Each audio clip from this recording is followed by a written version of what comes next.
nous sommes ensemble pour un séminaire. Séminaire a un côté un peu institutionnel. Et Anne, au départ, nous avait proposé un autre mot. C'était un workshop. Workshop, c'est un terme un peu moderne, mais qui met davantage en lumière sans doute ce que nous voulons faire pendant ces 2 jours, puisque le workshop, c'est un concept de formation créative, un atelier collaboratif et également un partage de savoir particulier. Aujourd'hui, c'est plutôt une journée grand public axée sur le programme d'action. Cet après-midi, l'objectif, c'est de voir concrètement de quoi on parle, donc en observant les toitures sur le village de Quérinet. Et puis demain, c'est une journée réservée davantage aux professionnels avec des ateliers techniques le matin. On a préparé une petite table ronde sur l'emploi du roseau dans la construction. Ces capteurs, là, ils nous donnent à la fois la température et l'humidité. C'est bien l'humidité qu'on mesure. C'est pas une quantité d'eau, hein, c'est pas un liquide qu'on mesure, c'est vraiment de la vapeur d'eau qu'on va mesurer. Et on le fait parce que tout matériau qui est dans une ambiance humide va absorber cette humidité. On fait des fiches de suivi, nous. Donc il y a la température, il y a le pourcentage d'humidité au départ. Mais là, en ce moment, c'est 11%. Alors ça monte. 11%. Non, mais parce que nous, il est stocké là. D'accord. En ce moment, il est stocké, donc c'est du 11%.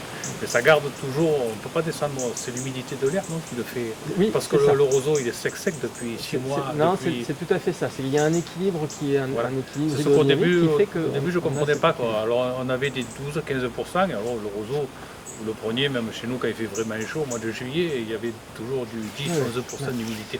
Et après, on me dit c'est l'air ambiant. J'ai cru comprendre qu'une coupe la plus basse possible, pour autant que ce soit possible techniquement, mais la plus basse possible permettait de garder, permettait de conserver la structure basse justement du roseau et qu'il avait, alors je ne sais pas si on peut dire ça comme ça, mais une certaine étanchéité à la remontée d'humidité. Une certaine résistance. Voilà. Déjà, donc si vous coupez, j'ai compris toujours que si on ne coupe pas au bon endroit, on rend le roseau plus fragile. Il y a une teneur en salinité là, qui est importante. On a fait des analyses sur celle-là et on est dans le niveau bas, c'est-à-dire en gros dans ce qu'on appelle la salinité inférieure à 0,1%. L'objectif était plutôt de se servir de l'expérience des Hollandais sur ce composant chimique qui est le sel, dans comment il entrait dans les mécanismes de capteurs d'eau, hein, et donc de zones favorables au développement des champignons. Maintenant, je pense, pour moi, c'est quelque chose qui est acquis. Donc maintenant, il faut plutôt travailler sur comment être certain d'avoir une qualité de roseau avec le moindre sel possible. Nos roseaux au départ sont tous analysés, donc déjà pour l'absence de présence de champignons, et tout au long de l'année on fait des analyses sur le taux de sel dans l'eau qui alimente les rizières, et aussi sur le taux de sel de la matière sèche. Et tout ça est sur une fiche de suivi qui accompagne la livraison. Aujourd'hui, on ne laisse plus nos roseaux sur les marais. Après l'exploitation, on les rentre directement au local. On prend les taux d'hydrométrie aussi pour essayer de surveiller. On est parti sur une solution intermédiaire plus rapide, c'est le traitement. Le traitement autoclave du roseau. Voilà. Donc on est à l'épreuve d'essai, on va bientôt finaliser. My proposition would be to continue cooperating with each other, because it's not only a problem for the house owners of the Parc de Brière or the Parc de Brière, but also a potential problem for the fetching community in France. There's a lot of knowledge, also international. The problems which present them now here are some of the same problems we had in the Netherlands, and are also the same problems which rise internationally. And in Les Pays-Bas we found out that by collaborating and by investing in knowledge, that you can really handle these problems and work to a solution. In modern day society, it's very easy to get connected with each other. So I hope everybody will continue collaborating international as the Parc de Brière has done right now.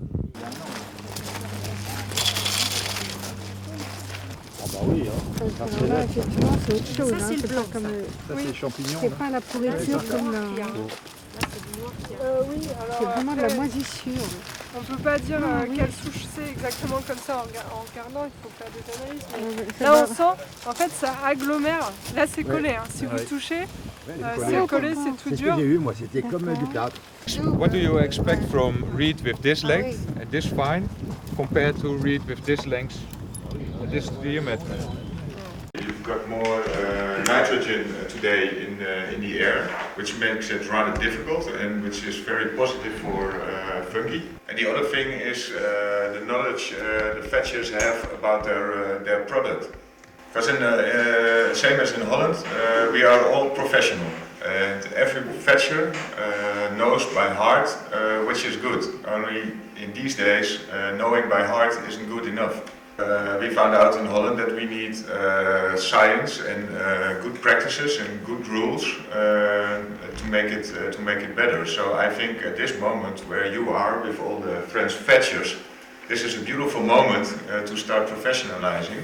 Ils pensaient qu'ils avaient beaucoup d'expérience, et puis comme ils n'ont jamais pris le temps peut-être de critiquer leurs pratiques, etc., de voir ce qui se faisait, peut-être que finalement ils étaient parfois pas en accord avec les règles pro. Des projets qui sont superbes, hein, ça va faire que nous aider à développer la couverture en chaume, qui est un produit quand même très très intéressant, et essayer de régler justement tout ce problème de champignons, rassurer toute la clientèle, et qui permettra de développer encore plus ces toitures en chaume qui sont très très intéressantes niveau écologique. C'est une matière renouvelable en fait, quoi, hein. C'est inépuisable d'ailleurs, parce qu'il y en a tout le temps, le roseau se pousse en permanence, quoi. Par rapport aux détails de Yost qui présentait, effectivement, on souhaitait la fameuse liaison angulaire entre façade et toiture. Et c'est vrai qu'après discussion, on est allé assez vite voir Patrick Le Goff, même en phase concours.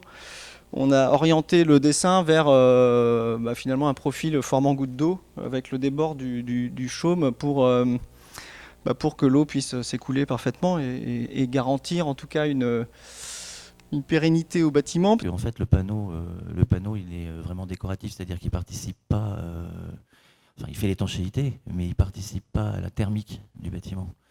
La tradition de la construction, on utilisait les pierres qui étaient les plus proches, le bois qui était à côté, et que c'était une logique d'économie de moyens. Et que c'est déjà la première démarche qu'on devrait avoir aujourd'hui, c'est d'essayer, et dans la construction et dans la consommation, d'éviter de faire le tour du monde à un produit avant de le consommer. Quel est le matériau effectivement qu'on a utilisé dans la région, qui est assez unique, disponible, c'était le roseau. Voilà, on prend ce matériau qui était utilisé pour les toits dans la tradition, qu'on va utiliser en bardage vertical, et du coup on pérennise un peu quelque part les fondamentaux de la tradition en fait, de construire dans une région. L'association a été créée en 2017 et on se questionnait vraiment sur l'origine de nos dégradations prématurées de toiture. Cette journée a été l'occasion de retrouver un peu tous les partenaires de cette problématique, à savoir le parc et la NCC, l'association des chaumiers, nombre de chaumiers également, les scientifiques, et bien sûr les propriétaires de l'association ou non de l'association. Et ça a permis de changer communément sur cette problématique, et on espère qu'effectivement chacun va en tirer les enseignements et avancer pour que dans quelques années nous puissions avoir des chaumières avec des toits de très bonne qualité. Donc nous, notre travail fondamental, ça a été de mettre en place des moyens permettant d'animer cette réflexion sur la question de la filière, de la structuration de la filière, de la professionnalisation de la filière, et de faire en sorte que nous puissions repartir sur des bases, je dirais, solides, pour qu'à la fois pérenniser les professionnels de la filière, pérenniser les chaumières de Brière, et faire en sorte qu'on réponde aux exigences de la charte du parc qui prévoit que nous avons mission de protéger et valoriser le patrimoine, qu'il soit naturel, bâti. Et donc là, on est en plein sur la question du patrimoine bâti, de la manière dont on fait en sorte que ça reste pour nous une valeur et un élément fort de l'identité du parc naturel régional.